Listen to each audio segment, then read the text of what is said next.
The cold, impersonal click of the handcuffs locking around her wrists was a sound Alexis Washington knew intimately. It was the same sound a rifle bolt made when it slid home. The sound of a magazine seating into its housing. The sound of a mission beginning, but this was not a mission, this was a cage. "Are handcuffs really necessary, officer?" she asked, her voice a calm, quiet island in the sea of courtroom chaos. The deputy, a young man whose own hands were trembling slightly, refused to meet her gaze. He was just following orders, another cog in a machine that had already decided who she was, what she was, long before she had ever set foot in this room.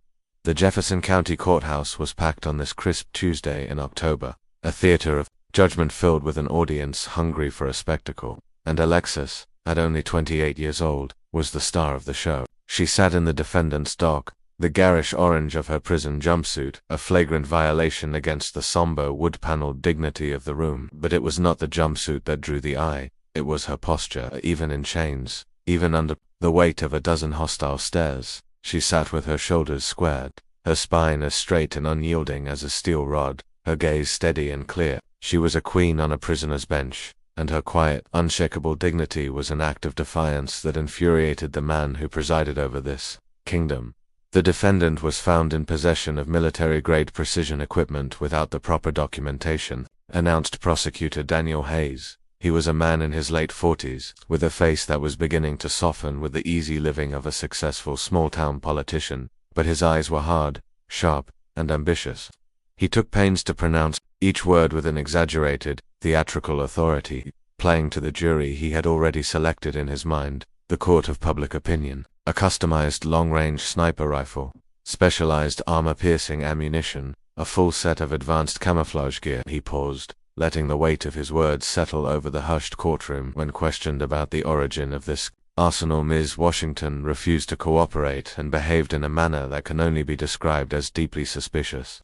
In the audience, a ripple of whispers, like the rustling of dry leaves, spread through the pews. "Another one, trying to cause trouble," muttered a woman in the second row, her voice a loud, carrying whisper designed to be overheard. Alexis heard it, of course. He heard everything. Her public defender, a young, overwhelmed man named Dr. Martinez, nervously leafed through his papers. He had met his client only 2 hours ago, and in that time she had refused to explain a single detail about her past, about the equipment, about why she was here. She had simply sat, calm and silent, as if waiting for a play to begin. "Your Honor," Martinez stammered, his voice weak against the prosecutor's confident boom. "My client is exercising her constitutional right to remain silent." "The right to remain silent," Hayes replied, a sarcastic, cruel smile twisting his lips. He turned to the jury box, playing to them directly. "Or is she simply refusing to explain why an unemployed young woman from the inner city is in possession of military equipment valued at over $50,000? Equipment that requires a highly specialized, and very dangerous, set of skills to operate." Alexis remained motionless, a statue of composure. But a careful observer, someone who knew what to look for, might have noticed a peculiar, almost imperceptible gleam in her dark eyes. It was not fear, it was not anger, it was not despair. It was the cold, calculating patience of a predator, of someone who had faced down far more dangerous enemies than a pompous, small-town prosecutor, and who knew, with an absolute certainty, exactly how to wait for the perfect moment to strike. Judge Richardson, a man in his late 60s and a veteran of the Vietnam War, peered down from his bench, his expression a mixture of confusion and growing irritation. He reviewed the documents before him, his brow furrowed. "Miss Washington," he said, his voice a low, gravelly rumble, "do you understand the seriousness of these charges? Illegal possession of restricted military-grade weaponry can result in a sentence of up to 15 years in a federal prison." "I understand perfectly, Your Honor," Alexis replied. Her voice, when it came, was a surprise. It was clear, articulate, and carried a quiet, resonant authority that seemed utterly at odds with the orange jumpsuit and the cold steel on her wrists. The slang, the inner-city accent that the prosecutor and half the people in the room had expected to hear was entirely absent. In the front row, a young, ambitious journalist named Sarah Chen scribbled furiously in her notepad. This was gold. A young, mysterious black woman, armed with military-grade weapons. A story that hit all the right notes of fear, prejudice, and sensationalism. She could already imagine the headlines, the clicks, the viral potential. Hayes, sensing he had the judge and the room in the palm of his hand, continued his attack. Your Honor, Ms. Washington was discovered practicing on an abandoned private property. She was using equipment that, I might add, not even our local police force possesses. When approached by the officers who were responding to a call about suspicious activity, she demonstrated a level of technical knowledge about weaponry and military tactics that was frankly alarming. He paused for dramatic effect. We request that the defendant be held in preventive detention, without the possibility of bail, until this entire situation can be fully and thoroughly clarified. Alexis closed her eyes briefly. In the darkness, behind her eyelids, she centered herself. She began the breathing technique that had been drilled into her, the pattern that had saved her life on more than one occasion, in situations that would make this courtroom feel like a playground. 4 seconds in, through the nose. 4 seconds hold, the air still and silent in her lungs. 4 seconds out, through the mouth. It was a technique taught in very specific, very secret training programs, for situations where the difference between calm and panic was the difference between life and death. When she reopened her eyes, something had changed in her gaze. The quiet patience was still there, but now it was overlaid with a thin, sharp and dangerous layer of pure, unadulterated focus. Even the prosecutor, in the midst of his self-satisfied performance, hesitated for a moment, a flicker of unease passing through him. Alexis Washington did not look like a frightened young woman facing the crushing weight of the justice system. She looked like a hunter, waiting patiently for the truth, like a wounded animal, to wander into her sights. The bail hearing had quickly, and predictably, devolved into a public spectacle, a show trial that Daniel Hayes was directing with the skill and enthusiasm of a seasoned showman. In the 3 days since Alexis's arrest, he had given exclusive interviews to 4 local television stations, always hammering home the same, carefully crafted, and deeply poisonous talking points. Young black woman, military-grade weapon, suspicious behavior, possible connections to extremist groups. He was not just prosecuting a case, he was building a narrative that he hoped would carry him all the way to the state attorney's office in the next election. Your Honor, Hayes continued, opening a folder filled with glossy color photographs of the evidence. I would like to present to the court these items, which demonstrate the clear and present danger that the defendant poses to our peaceful community. The images were, as he knew they would be, striking. The custom-made long-range sniper rifle, its black, composite stock, and massive scope looking alien and menacing in the harsh light of the courtroom. The advanced military-grade night vision equipment, the boxes of specialized ammunition, the tactical vest that Hayes was careful to refer to repeatedly as war gear. What he deliberately, carefully, omitted was the fact that every single piece of equipment was legally registered, albeit under a name and a classified government program that no one in this room had yet been able to connect to Alexis Washington. This is not sporting equipment, Your Honor, Hayes declared, holding up an enlarged photograph of the rifle for the jury and the cameras to see. This is the weaponry used by elite military snipers in combat operations. The question we must all ask ourselves, he turned to the audience, his voice taking on a somber, dramatic tone, is what does an unemployed young woman from the city intend to do with this? In the audience, the tension was palpable. Sarah Chen, the journalist, was typing so furiously on her tablet that her fingers were a blur. She had already filed her first story, a masterpiece of sensationalism and innuendo, with a headline designed to generate maximum clicks. Armed mystery, young woman refuses to explain military arsenal as terrorism, fears grip quiet town. Dr. Martinez, the public defender, looked desperately at Alexis, who remained as motionless and as serene as a statue. In his 15-year career, he had never had a client who refused to cooperate so completely, so absolutely. She had not denied the charges. She had not offered a single alternative explanation. She had not shown a single flicker of emotion. She had simply waited.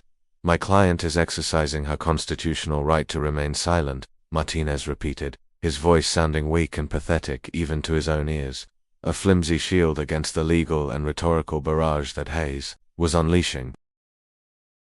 The right to remain silent, Hayes laughed, a short, sharp, derisive sound. Or perhaps, the defendant is simply unable to explain her actions without incriminating herself even further. Judge Richardson leafed through the documents, his expression growing more concerned with each page. The photographs were indeed disturbing, and the defendant's absolute, unwavering silence was creating an atmosphere of mystery and suspicion that was doing her no favors. Ms. Washington, he said, his voice now stern, Are you absolutely certain that you do not wish to make any statement regarding the origin of these items? Alexis looked up at the judge, and for a moment, Richardson felt something strange, something he had not felt in a very long time.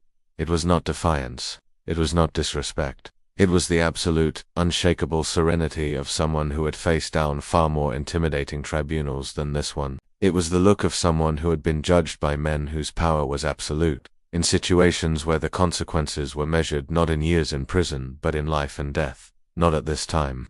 Your Honor, Alexis replied, her politeness, so profound, so jarring that it seemed to mock the entire proceeding. Hayes, sensing his advantage, saw an opportunity to press his attack, to land the final killing blow. Your Honor, he said, his voice taking on the dramatic, concerned tone he knew worked so well with juries. The defendant clearly has advanced military training. This has been demonstrated by her expert handling of the equipment when she was approached by the arresting officers. We have asked her about any possible military service, but she refuses to provide any documentation, any enlistment records, any information whatsoever. In the second row of the gallery, a man named Robert Mills frowned. He was a veteran, a man who had done 2 tours in Afghanistan with the 11th Airborne, and something about this entire situation felt deeply, profoundly wrong to him. It was something about the defendant's posture, the way she held her shoulders square, even in handcuffs, the way her eyes, calm and steady, periodically scanned the room, assessing, observing, taking in every detail. It was all familiar to him, very, very familiar. Furthermore, Hayes continued, his voice now a crescendo of righteous indignation. We have discovered that the defendant has no formal employment history for the past 5 years, no reported income, no fixed address, and yet she has access to military equipment valued at over $80,000. Where he paused, letting the question hang in the air, a poisonous, suggestive cloud. Did that money come from? The insinuation was clear, and it was toxic. Hayes was planting the seeds of suspicion, drug trafficking, criminal activity, the financing of extremist groups. He was creating a narrative, a profile, and Alexis, with her silence, was allowing him to paint any picture he chose. Alexis closed her eyes again, just for a moment. Her breathing remained slow, controlled, a silent, internal rhythm that was her anchor in this storm. The technique had been taught to her at Fort Bragg, in a program so secret that its very existence was denied. It was a technique for maintaining absolute control in situations of extreme life-threatening stress. A technique for snipers. Does the defense have anything to add? The judge asked, his tone making it clear that he was already inclined to accept the prosecutor's argument. Dr. Martinez rose to his feet, a look of desperate frustration on his face. Your Honor, he said, my client has no criminal record. She has never even been issued a traffic ticket. There is not a single documented act of violence in her entire history. To our knowledge, Hayes retorted instantly, cutting him off at the knees. But a person who operates in the shadows, a person who refuses to explain her source of income or the purpose of her possessing a military-grade arsenal, clearly has secrets she cannot, or will not, reveal in a court of law. In the audience, a murmur of approval rippled through the crowd. Hayes's narrative was working. It was simple, it was scary, and it fit perfectly into the pre-existing prejudices of a predominantly white community. A young, armed, mysterious black woman was an easy canvas onto which they could project their deepest, most primitive fears. But Robert Mills, the veteran, remained unsettled. There was something about the way she held her head high, the way her eyes never showed any real fear, only a kind of deep, calculating patience. He had seen that look only once before in his life. It was in the eyes of an elite Delta Force operator he had worked with on a classified mission in the mountains of Afghanistan, a man who had walked into a firestorm of enemy fire as calmly as if he were walking into a grocery store. Your Honor, Hayes said, preparing for his final, triumphant blow. I request that bail be denied. This defendant poses a clear and present danger to our community. Her suspicious behavior, her refusal to cooperate, and the inherently violent nature of her weaponry suggests an involvement in activities that go far beyond the simple, illegal possession of firearms. The silence that followed was broken only by the soft, almost inaudible sound of Alexis adjusting her posture in the hard, uncomfortable wooden chair of the defendant's dock. Even in handcuffs, even in the garish orange of a prison jumpsuit, she radiated a dignity, a power, that made some of the people in that room feel inexplicably, deeply uncomfortable. It was as if they were witnessing a profound injustice. an injustice they couldn't quite name, but that they could feel in the very air they were breathing. What those people, what Daniel Hayes, what Judge Richardson could not possibly imagine, was that every prejudiced word, every poisonous insinuation, every moment of their smug, self-satisfied performance, was being recorded, not just by the press cameras, not just by the cell phones in the gallery, but by a mind, a memory, that had been trained to absorb, to catalogue, and to recall every detail, details that could mean the difference between life and death on battlefields, halfway around the world, and they could not possibly know that when the truth finally, inevitably, came out, every single one of those moments of humiliation would be paid for, in full, with an interest that none of them were remotely prepared to pay. Judge Richardson banged his gavel with a final, unnecessary force. Bail is denied, he declared, his voice a booming, self-important pronouncement. The defendant will remain in custody until the trial. The sound echoed through the courtroom like a gunshot, a sound that seemed to temporarily seal Alexis Washington's fate. Hayes couldn't hide a smug, triumphant smile. He had one. He had his villain, he had his story, and he had his ticket to the state attorney's office. But Robert Mills remained in his seat long after the courtroom had cleared, watching as Alexis was escorted out by the deputies. He had spent enough time alongside the elite operators of the United States military to recognize certain signs, certain tells, and he knew, with a certainty that chilled him to the bone, that they were not dealing with a criminal. They were dealing with a warrior, and he suspected, with a growing, dawning horror, that they had all just made a very, very big mistake. He pulled out his phone. He had an old friend, a man he had served with, who now worked in a very quiet, very powerful office in the Pentagon. It was a long shot, but he had to make the call. Meanwhile, at the county jail, Alexis Washington maintained her routine with a military, almost monastic precision. She woke at 0500 hours. She exercised in her cell, her movements fluid and powerful. She meditated for exactly 15 minutes, her mind a calm, still center in the chaos of her surroundings, and she spent the rest of her time observing. She watched the patterns of the guards, the dynamics of the other inmates, the layout of the facility. She was not planning an escape. She was waiting. On the second night, she had an unexpected visitor. It was Dr. Martinez, but he was not alone. Robert Mills was with him. Miss Washington, Martinez began, his voice hesitant. This is Robert Mills. He's a veteran. He believes he can help with your case. Alexis studied Mills for a long, silent moment. Their eyes met, and in that moment, something passed between them, an unspoken, invisible code of recognition. How long did you serve? Mills asked, his voice quiet, respectful. Is that relevant? Alexis replied, but her posture had shifted, subtly. 11th Airborne.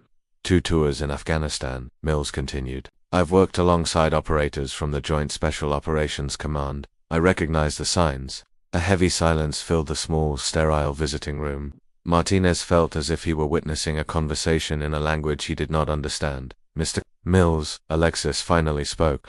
There are certain situations where revealing information can do more harm than good. And there are certain situations where keeping quiet can jeopardize a much larger operation, Mills countered. Martinez, frustrated, finally interrupted. Can someone please tell me what in God's name you are talking about? Alexis looked directly at Mills.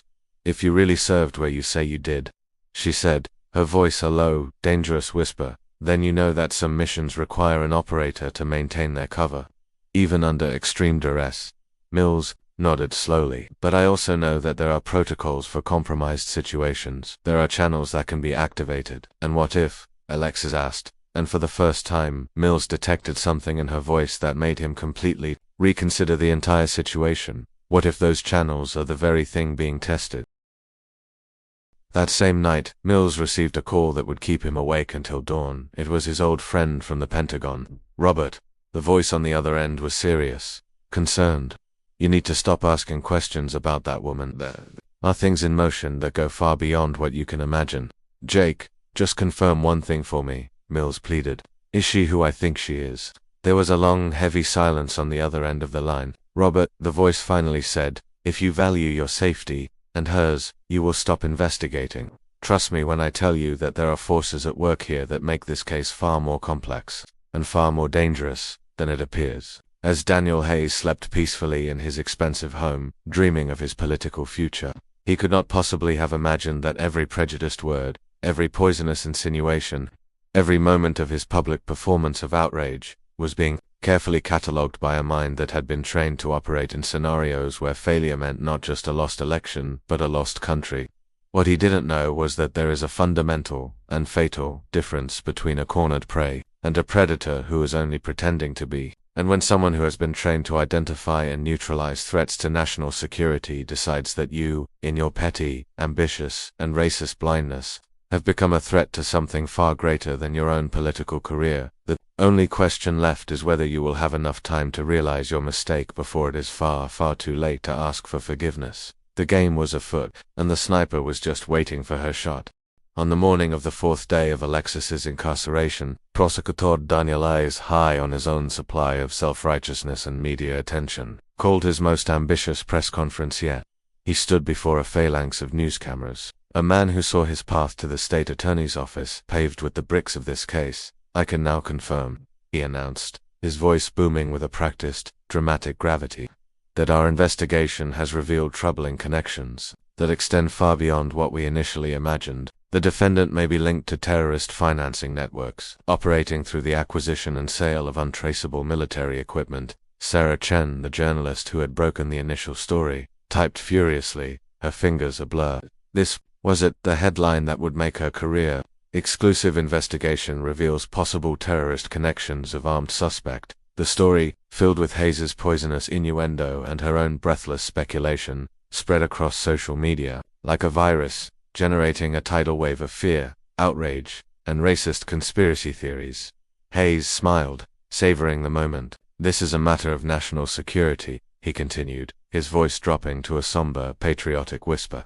We cannot, and we will not, allow radical elements to threaten the safety of our. His speech was cut off by a sound, a low, rhythmic, and rapidly approaching thump that it was a sound that was utterly alien to the quiet, manicured grounds of the Jefferson County Courthouse. It was the sound of military helicopters, two sleek, black UH-60 Black Hawks. Their markings, stark and official, descended from the sky, landing with a deafening roar in the courthouse parking lot. From the helicopters, soldiers in full dress uniform, their movements sharp and precise, marched in perfect formation towards the building. They were followed by a motorcade of black, government-issue SUVs with Pentagon license plates. Hayes hesitated, his confident speech dying in his throat. He stared, dumbfounded, as the soldiers, members of the elite old guard, formed a silent, imposing cordon around the courthouse entrance. As I was saying, he tried to resume, but his voice now sounded weak, uncertain, a pathetic squeak against the backdrop of this sudden, overwhelming display of federal power.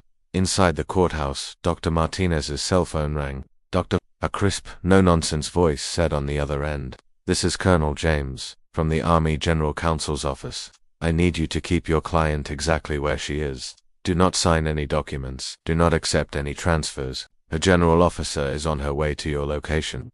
In the courtroom, which had been hastily reconvened, Hayes was trying to regain control of the narrative when the main doors burst open. General Patricia Mo, 4 stars gleaming on the shoulders of her immaculate uniform, entered the room. She was followed by a team of stone-faced senior officers, their chests a rainbow of service ribbons and medals. The silence in the room was instant, absolute, and filled with a new, profound kind of awe, where General Morrison's voice echoed through the crowded room, a voice that had commanded armies. "Is Commander Washington?" Hayes paled. "Co-commander," he stammered. I don't understand. We have a suspected terrorist in custody." "Officer Hayes," General Morrison interrupted, her voice as cold and as sharp as a glacier, "you have just made the most serious, most catastrophic mistake of your professional career. You are not talking about a terrorist, you are talking about one of the most decorated and effective special operations commanders in the modern history of the United States military." An officer in a crisp, formal uniform handed a thick, classified document, stamped with seals that made Judge Richardson's eyes widen, to the bench. The judge's hands trembled as he read. "My God," he muttered, the color draining from his face. "Commander Alexis Spectre Washington," the general continued, her voice now a clear, ringing indictment, recipient of the Purple Heart, the Bronze Star, the Silver Star, 7 successful, deep-cover counter-terrorism missions in hostile territory, an expert in unconventional warfare who has saved more American lives than you, sir, have had hot dinners. Hayes tried to protest, but she refused to identify herself. She refused to cooperate, because she was on a classified mission. "You fool," the general thundered. her patience finally snapping. Operation Deep Cover, a mission designed specifically to identify and assess intelligence leaks and systemic biases within local law enforcement agencies when confronted with a high-threat scenario involving a person of color. She fixed Hayes with a look of pure, unadulterated contempt. And congratulations, Officer Hayes. You and your department have passed the test with flying colors. Sarah Chen, the journalist, dropped her tablet. The sound of it clattering on the floor was the only sound in the silent room. Her exclusive, career-making story about a homegrown terrorist had just turned into the biggest, most humiliating journalistic embarrassment of her life. Every prejudiced word, the general continued, her voice now a low, dangerous growl, every poisonous insinuation, every pathetic attempt to turn a national hero into a villain for your own petty political gain, has been recorded and documented. Commander Washington was testing how local authorities would react to a black woman in possession of legal, registered, but highly sensitive military equipment. The results of that test have been enlightening. Judge Richardson rose to his feet, his face a mask of profound, genuine shame. "General," he said, his voice trembling, "on behalf of this court, I offer my sincerest, most profound apologies." "Your apologies are accepted, Your Honor," the general replied, her tone softening slightly. "You followed the letter of the law, however misguided your interpretation may have been, but there are others in this room who have turned prejudice into a political spectacle, and for that there will be consequences." Hayes felt his entire world, his career, his political ambitions, his very sense of self, collapsing in on him like a dying star. I didn't know," he whispered. I was just following. "You were following your own base, racist instincts." The general cut him off, her voice merciless. "You saw a black woman, and you immediately assumed criminality. You saw military equipment, and you fabricated terrorist narratives. You saw an opportunity for personal gain, and you were willing to destroy a hero's life to achieve it." Alexis was finally brought back into the courtroom, the handcuffs now removed. Her demeanor had completely, utterly transformed. Her shoulders were squared, her chin was up, her eyes shone with the quiet, unshakable authority of someone who had faced down real enemies on real battlefields. "Commander Washington," the general addressed her formally, her voice filled with a deep, personal respect, "I deeply regret the treatment you have received. Your sacrifice on behalf of this operation has not gone unnoticed." "Thank you, General," Alexis replied, her voice calm and clear. Mission accomplished. Hayes watched in horror as the same cameras he had so eagerly invited into his courtroom to witness his moment of glory, now captured every detail of his public humiliation. Robert Mills, the veteran from the gallery, walked up to Alexis, tears in his eyes. "I knew," he said, his voice thick with emotion, "I knew there was something special about you. Thank you for your service, Commander. Thank you for yours, soldier," Alexis replied, shaking his hand firmly. The general turned to the press, her face a mask of cold, hard fury. "Let me be clear," she said. "Commander Washington is an American hero. Anyone in this room who used her arrest for their own political gain, or for their own journalistic sensationalism, will be facing the appropriate consequences."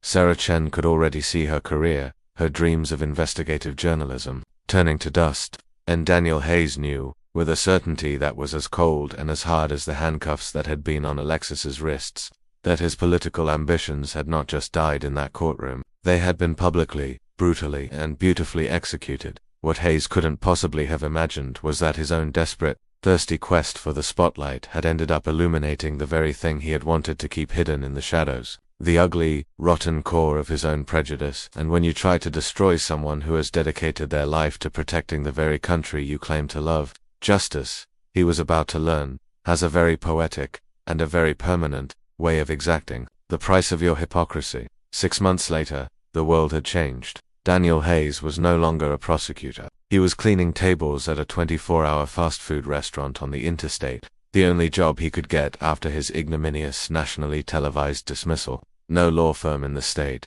or any neighboring state, would hire him. The videos of his public humiliation were a permanent, searchable stain on his reputation. Sarah Chen was now a freelance writer, her byline appearing on articles about gardening and local bake sales for a small, free community newspaper. No reputable news outlet would touch her after her terrorist exclusive had become a case study in journalistic malpractice and racial bias. Commander Alexis Washington, on the other hand, had been promoted to colonel. She had been assigned to lead a new groundbreaking military training program at the Pentagon, a program designed to identify and eliminate systemic bias within the armed forces. Her first lecture, broadcast to military bases around the world, was a masterclass in leadership and ethics. "Prejudice is not just morally wrong," she said, standing before an auditorium filled with 500 of the military's most senior officers. "It is tactically stupid. When you underestimate an opponent or an ally based on the color of their skin, their gender, or their social background, you are not just being a bigot, you are making yourself vulnerable in ways you cannot even begin to imagine." Robert Mills, the veteran who had recognized her, sat in the front row, a special guest of the general, his face beaming with pride. Dr. Martinez, the public defender, who had been so out of his depth, was now a sought-after consultant for a military legal aid organization, his career revitalized, his notes from the Washington case now part of his new defense protocols. In the audience, generals and admirals nodded gravely. The Washington case was already being taught at West Point, at Annapolis, at the Air Force Academy, a chilling, powerful example of how prejudice can compromise critical missions and threaten national security. Hayes, watching the broadcast on the small, greasy television in the restaurant's break room, turned it off in a fit of impotent rage. His ex-wife had divorced him 3 months after the scandal, taking their children and the last of his dignity with her. His political dreams were now a cruel, bitter joke among his former colleagues. The difference between a hero and a villain, Colonel Washington concluded her lecture, her voice ringing with a clear, hard-won authority, is often not in their actions, but in the perspective of the storyteller. "Mr. Hayes tried to make me the villain of his story, because he could not accept the possibility that I was the hero. That was not just a moral failing, it was a strategic failure, a failure of imagination, a failure of character." The auditorium erupted in a thunderous, sustained standing ovation. 3 years later, the program Colonel Washington had created had reduced documented cases of racial and gender discrimination in the military by over 70%. Hayes still cleaned tables, but the bitterness had been replaced by a kind of weary, hollow resignation. He had finally, in the harshest way possible, learned his lesson. Sarah Chen, in a surprising turn of events, found a measure of redemption. She wrote a book, a searingly honest and self-critical examination of her own role in the scandal, titled Blind Spot: How Prejudice Destroys Journalism. It became required reading in journalism schools across the country, and Alexis had learned something fundamental during those long, lonely months of her secret mission. The best revenge is not in destroying those who have wronged you, it is in using your pain, your righteous anger, as fuel to build something better, something stronger, something more just. It is in creating a world where the heroes are recognized, no matter what they look like, and where the villains, the small petty men who are blinded by their own prejudice, are simply rendered irrelevant. "Prejudice is not just morally wrong," she said, standing before an auditorium filled with 500 of the military's most senior officers. "It is tactically stupid. When you underestimate an opponent, or an ally, based on the color of their skin, their gender, or their social background, you are not just being a bigot, you are making yourself vulnerable in ways you cannot even begin to imagine." Robert Mills, the veteran who had recognized her, sat in the front row, a special guest of the general, his face beaming with pride. Dr. Martinez, the public defender, who had been so out of his depth, was now a sought-after consultant for a military legal aid organization, his career revitalized, his notes from the Washington case now part of his new defense protocols. In the audience, generals and admirals nodded gravely. The Washington case was already being taught at West Point, at Annapolis, at the Air Force Academy, a chilling, powerful example of how prejudice can compromise critical missions and threaten national security. Hayes, watching the broadcast on the small, greasy television in the restaurant's break room, turned it off in a fit of impotent rage.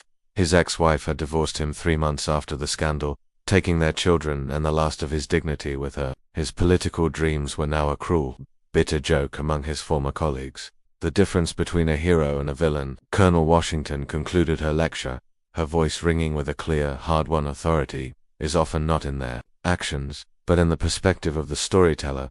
"Mr. Hayes tried to make me the villain of his story, because he could not accept the possibility that I was the hero. That was not just a moral failing, it was a strategic failure, a failure of imagination, a failure of character." The auditorium erupted in a thunderous, sustained standing ovation. 3 years later, the program Colonel Washington had created had reduced documented cases of racial and gender discrimination in the military by over 70%. Hayes still cleaned tables, but the bitterness had been replaced by a kind of weary, hollow resignation.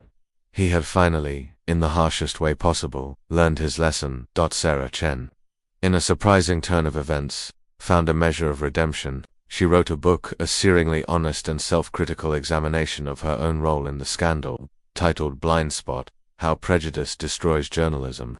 It became required reading in journalism schools across the country, and Alexis had learned something fundamental during those long, lonely months of her secret mission. The best revenge is not in destroying those who have wronged you, it is in using your pain, your righteous anger, as fuel to build something better, something stronger, something more just. It is in creating a world where the heroes are recognized, no matter what they look like, and where the villains, the small, petty men who are blinded by their own prejudice, are simply rendered irrelevant.